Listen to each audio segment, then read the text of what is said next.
আসসালামু আলাইকুম এভরিওয়ান, টক ঝাল মিষ্টি রান্না চ্যানেল থেকে সবাইকে ওয়েলকাম করছি আমার আজকের আয়োজন দেখার জন্য। আশা করছি সকলে অনেক অনেক ভালো আছেন এবং সুস্থ আছেন।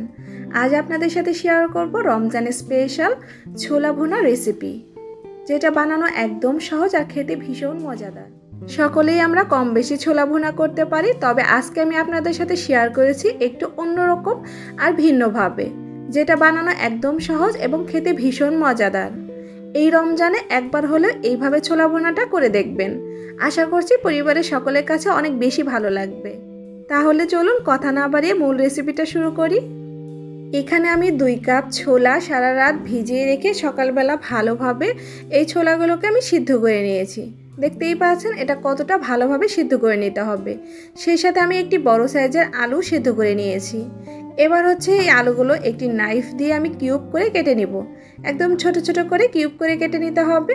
আপনারা চাইলে কিন্তু সিদ্ধ আলুর পরিবর্তে কাঁচা আলু এরকম কিউব করে কেটে তারপর তেলে ভেজে ব্যবহার করতে পারেন, তাতেও কোনো সমস্যা নেই।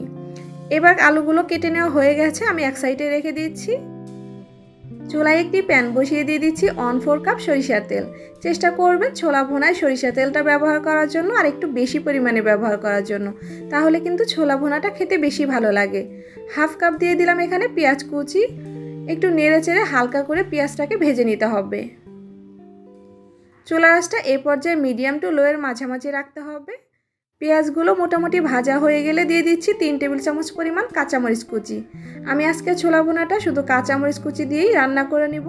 এভাবে শুধু কাঁচামরিচ কুচি দিয়ে ছোলা ভুনা করে একবার হলেও ট্রাই করবেন, দেখবেন খেতে বেশি মজা হবে। শুকনা মরিচের গুঁড়াটা দিয়ে যদি ছোলা ভুনা করেন সেক্ষেত্রে কিন্তু বেশি টেস্ট হবে না, খেতে ভালো লাগবে না। 1 মিনিটের মতো কাঁচামরিচটাকে ভেজে নেওয়ার পর এবার দিয়ে দিচ্ছি 1/4 কাপ টমেটো কুচি। এবার হচ্ছে টমেটো কুচিটাকে 1 মিনিটের মতো ভেজে নিতে হবে। চেষ্টা করবেন ছোলা ভুনায় টমেটো ব্যবহার করার জন্য, তাহলে কিন্তু ছোলা ভুনাটা বেশি টেস্টি হবে। টমেটোগুলো ভেজে নেবার পর এবার দিয়ে দিচ্ছি 1/2 চা চামচ পরিমাণ আদা বাটা আর 1/2 চা চামচ পরিমাণ রসুন বাটা। এরপর এখানে দিয়ে দিচ্ছি স্বাদ মতো লবণ, দিয়ে দিচ্ছি 1/2 চা চামচ পরিমাণ হলুদের গুঁড়া, 1/2 চা চামচ পরিমাণ ভাজা জিরার গুঁড়া আর দিয়ে দিচ্ছি 1/4 চা চামচ পরিমাণ গরম মশলার গুঁড়া। এবার নেড়ে চেড়ে এই সবগুলো মশলা আমি ভালোভাবে মিশিয়ে নিচ্ছি। ভালোভাবে মিশিয়ে নেওয়া হয়ে গেলে মশলাটা কষিয়ে নেওয়ার জন্য এখানে আমি সামান্য পরিমাণ পানি ব্যবহার করছি। এতে করে মশলা কষানোর সময় কিন্তু মশলাটা পুড়ে যাবে না, তাই অবশ্যই এখানে সামান্য পরিমাণ পানি দিয়ে তারপর মশলাটাকে কষিয়ে নিতে হবে। আর মশলা কষানোর জন্য আমি ঢাকনা দিয়ে ঢেকে দিচ্ছি। প্রায় 2 থেকে 3 মিনিট আমি মশলাটাকে ভালোভাবে কষিয়ে নিয়েছি। আর দেখতেই পাচ্ছেন মশলাটা কিন্তু কষানো হয়ে গেছে। এই পর্যায়ে আমি অ্যাড করে দিচ্ছি সেদ্ধ করে রাখা আলু, সেই সাথে দিয়ে দিচ্ছি সেদ্ধ করে রাখা ছোলা। ছোলা আর আলু ভালোভাবে মশলার সাথে নেড়ে চেড়ে মিশিয়ে নিতে হবে। নেড়ে চেড়ে ভালোভাবে মিশিয়ে নেওয়া হয়ে গেলে এ পর্যায়ে আমি 2 থেকে 3 মিনিট ভালোভাবে কষিয়ে নিব। চুলার আঁচটাকে মিডিয়ামে রেখে অনবরত নেড়ে চেড়ে ভালো মতো কষিয়ে নিতে হবে। প্রায় 2 থেকে 3 মিনিট কষানোর পর এখানে আমি অল্প একটু পানি ব্যবহার করছি এই ছোলা গ্রেভিটা একটু ঘন হওয়ার জন্য। আপনি যদি পানি ব্যবহার না করেন সেক্ষেত্রে কিন্তু ছোলাটা একটু ঝরঝরে হবে, আর আপনি এখানে যদি একটু পানি ব্যবহার করেন তাহলে কিন্তু একটু ছোলার গ্রেভিটা ঘন হবে আর খেতে বেশি ভালো লাগবে। এবার ঢাকনা দিয়ে ঢেকে কিছুক্ষণ রান্না করে নিব।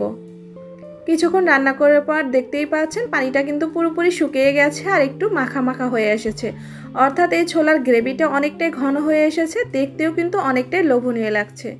এবার হচ্ছে সবশেষে অ্যাড করে দিব 1/2 চা চামচ পরিমাণ চিলি ফ্লেক্স। আরও দিয়ে দিব এখানে আমি 1 টেবিল চামচ পরিমাণ লেবু কুচি, অর্থাৎ একটা স্লাইস লেবু আমি এভাবে একদম কুচি করে কেটে নিয়েছি।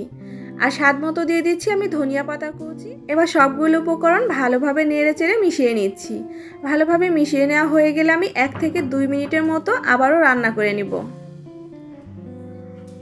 1 থেকে 2 মিনিট রান্না করে নেওয়ার পর কিন্তু এই ছোলা বুটটা একদমই রেডি।